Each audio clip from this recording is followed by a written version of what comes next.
Now, some may ask, what is Freemasonry? Now, you can listen to me or not, but I believe it's simple. Freemasonry is the very measure of a man. Look in every city and town in America, and you'll see, right out in the open, a building adorned with the square and compasses. Think for a moment.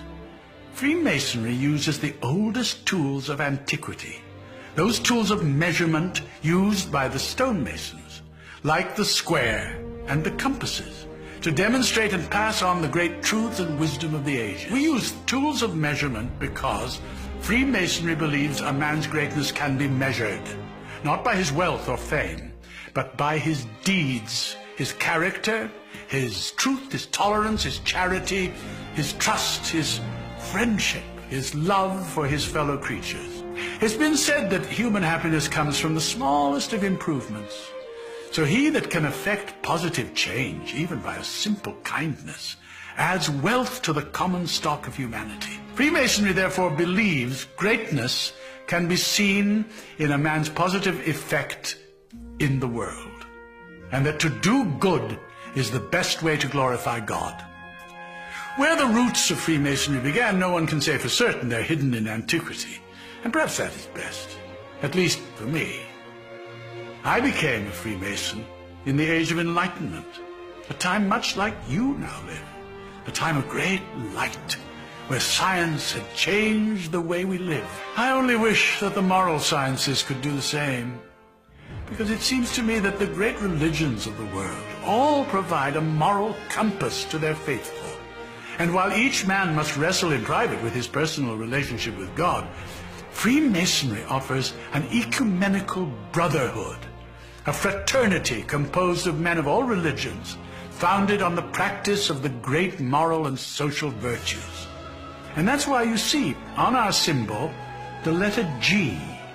It is there to remind us that God is part of each of our lives, and that the all-seeing eye of God will take the true measurement of our action. Freemasonry has three great lights by which we measure ourselves as men and masons: the square, the compasses, and the volume of sacred law we place them upon.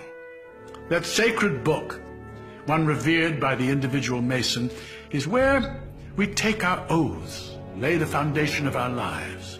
The square, providing direction, helps us to square our actions by the square of virtue, because virtue is the stone used to build the man and his temple.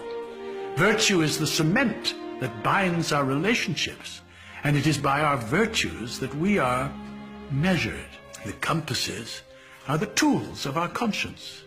We learn by the compasses to circumscribe our desires and keep our passions within due bounds with all mankind.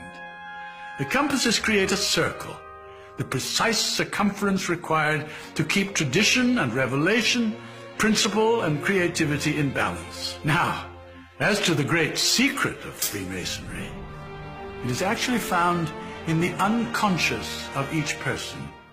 It is discovered by each individual for himself, Mason or not, as he comes to know himself and finds the road that takes him to his city. Because the real secret of Freemasonry is finding out who you are. The Mason square doth clear the air of folly and deception. The rule is straight, the angle clear, for greatness has direction. By the compasses abide the points within so far and wide. No pleasure sway nor profit tempt these bounds of Mason pride. Greatness, what your virtues are, good deeds practiced wide and far. And that secret of Masonic love is learning who you really are. For the great book knows what man can't hide, a life that's measured from inside. And on that book, that oath we took, and we will break it never, but stand by this, and this, and this, forever and forever.